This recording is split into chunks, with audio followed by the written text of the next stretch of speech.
Da tribuna da Câmara, a deputada federal Bia Kicis relatou que pedirá esclarecimentos sobre o anúncio de uma conferência política no exterior, com a participação anunciada de vários ministros do Supremo Tribunal Federal, que tem como um de seus temas a economia do Brasil com o novo governo. A deputada disse: "Eu estranhei, afinal de contas, já se anuncia em 15 de novembro um novo governo. E eu pensei, o que será que eles sabem, os ministros do Supremo, o recém-eleito ministro do TSE, que nós não sabemos?" Bia Kicis lembrou que há novas revelações sobre o envolvimento entre o Partido dos Trabalhadores e uma facção criminosa e disse: "Isso é assunto de segurança nacional. Não só a participação de um candidato de um partido criminoso, como está sendo aqui mais do que revelado. Agora, essa publicação do Brazilian Conference nos dias 14 e 15 de novembro, com a participação de 5 ministros do Supremo, inclusive aquele que presidirá as eleições, já informando que o Brasil, a economia brasileira, estará sob novo governo. A pergunta é: o que eles sabem que nós não sabemos? Onde está a transparência eleitoral?" As recentes denúncias de envolvimento do Partido dos Trabalhadores com uma facção criminosa ainda não receberam uma manifestação por parte das autoridades eleitorais. Em outras denúncias, como a de pedidos explícitos de votos em showmícios pagos com dinheiro público, o Ministério Público Eleitoral não considerou que foi demonstrado benefício a Lula e, assim, não houve qualquer sanção à campanha. A formação de brigadas digitais, com impulsionamento de mensagens por WhatsApp e a publicação de imagens manipuladas também ainda não mereceram atenção da Justiça Eleitoral. A Justiça Eleitoral, entretanto, é bem ativa para fiscalizar cidadãos que apoiem o presidente Jair Bolsonaro ou mesmo noticiem ações do chefe de Estado. Em uma decisão monocrática, em um inquérito administrativo, o ex-corregedor do TSE, Luiz Felipe Salomão, mandou confiscar a renda de jornais, sites e canais conservadores, entre os quais a Folha Política, para impedir suas atividades. A decisão, que vem sendo mantida pelo atual corregedor, Mauro Campbell Marques, confisca todos os rendimentos de pessoas e empresas obtidos pela monetização de vídeos do YouTube. Há mais de um ano, todos os nossos rendimentos são retidos sem base legal. O confisco não obedece a qualquer critério relativo aos temas abordados, evidenciando que trata-se de censura direcionada a pessoas e empresas específicas. Segundo a velha imprensa, a intenção do ato é impedir a atividade das empresas ao impedi-las de obter renda com o seu trabalho.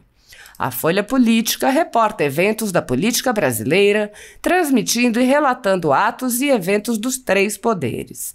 Entre os vídeos, cuja renda foi confiscada e bloqueada pelo ministro Luiz Felipe Salomão, estão transmissões de sessões do Senado Federal, da Câmara dos Deputados, da Presidência da República, do Supremo Tribunal Federal e do próprio Tribunal Superior Eleitoral, além de vídeos produzidos por políticos eleitos pelo povo, notícias pautadas pela documentalidade, pela publicidade e debates concernentes a temas relevantes para a democracia brasileira.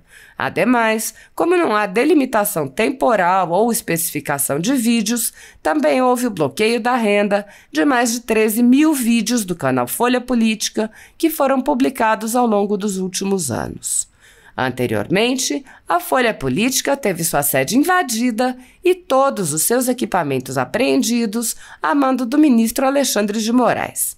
Mesmo assim, a equipe continuou trabalhando como sempre, de domingo a domingo, dia ou noite, para trazer informação sobre os 3 poderes e romper a espiral do silêncio imposta pela velha imprensa, levando informação de qualidade para todos os cidadãos e defendendo os valores, as pessoas e os fatos excluídos pelo mainstream, como o conservadorismo e as propostas de cidadãos e políticos de direita.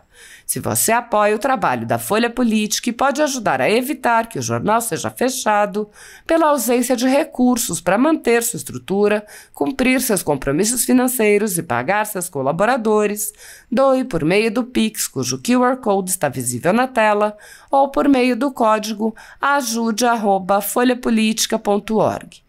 Caso não utilize Pix, há a opção de transferência bancária para a conta da empresa Raposo Fernandes, disponível na descrição deste vídeo e no comentário fixado no topo. A Folha Política atua quebrando barreiras do monopólio da informação há 10 anos e, com sua ajuda, poderá se manter firme e continuar a exercer o seu trabalho. Pix ajude@folhapolitica.org. Assista! Senhor presidente, o assunto que me traz essa tribuna, obviamente, não poderia deixar de ser a delação do Marcos Valério. Antes, porém, eu quero trazer a notícia de algo que eu acabei de receber pela internet.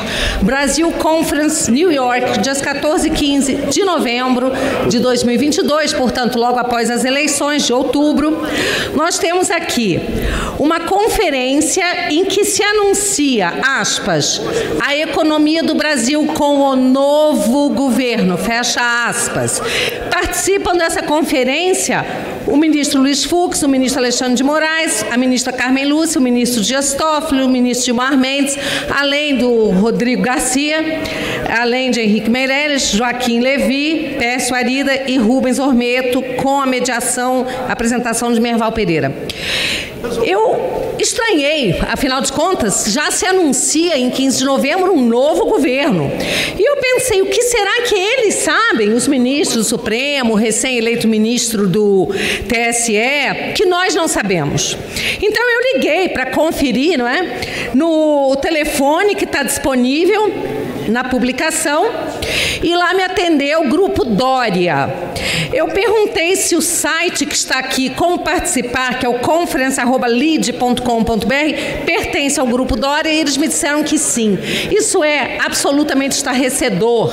Anuncia-se já, dias 14 e 15 de novembro, a economia do Brasil com um novo governo.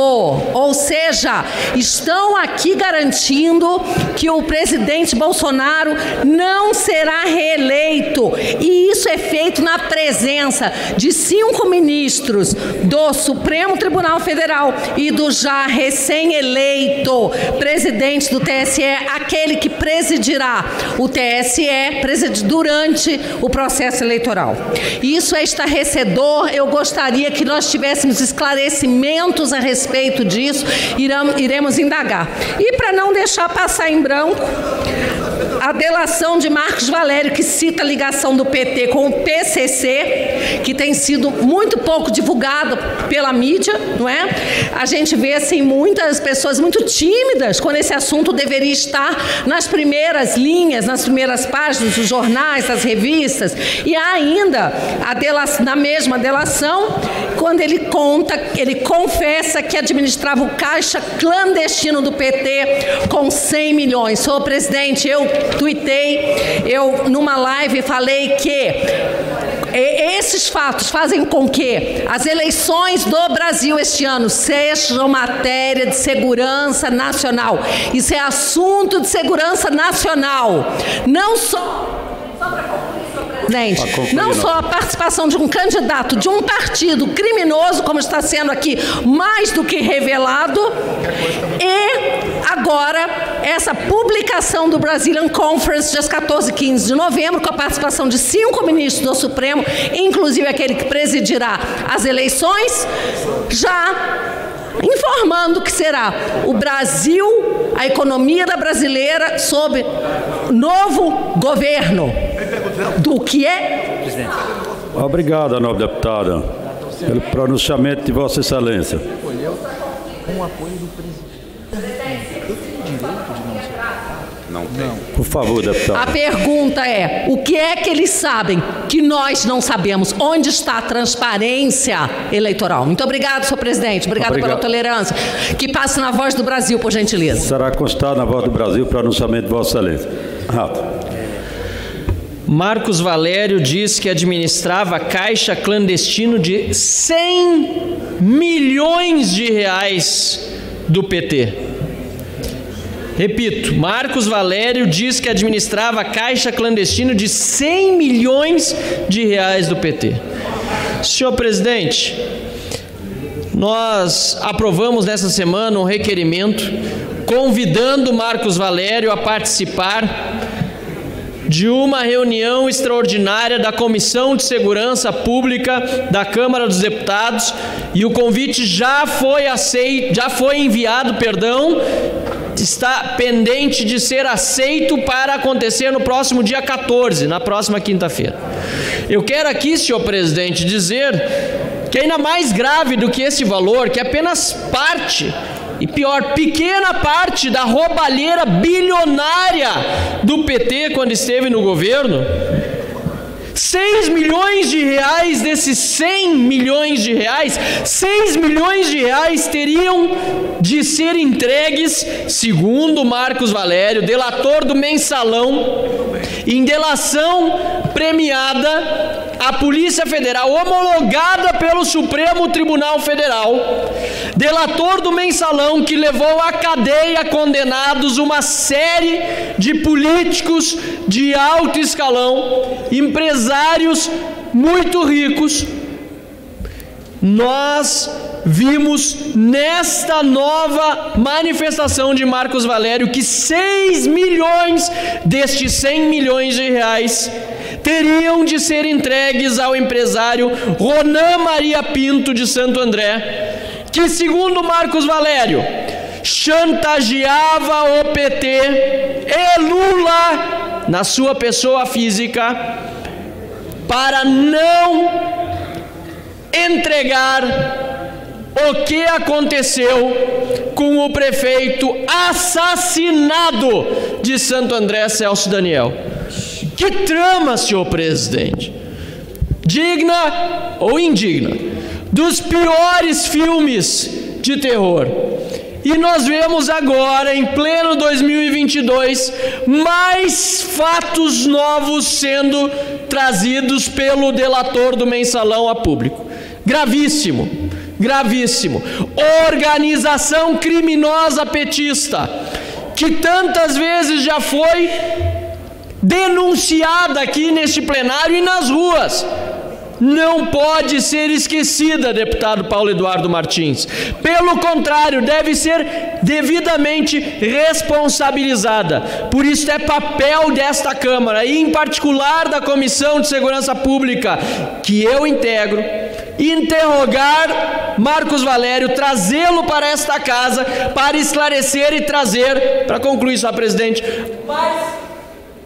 mais informações a respeito deste caso tão lamentável, tão escabroso da nossa política, na verdade, da nossa política, até é triste dizer, porque isso não foi política, da roubalheira e da corrupção que foi feita pelos governos do PT no passado. Muito obrigado, senhor presidente. Obrigado, nobre deputado.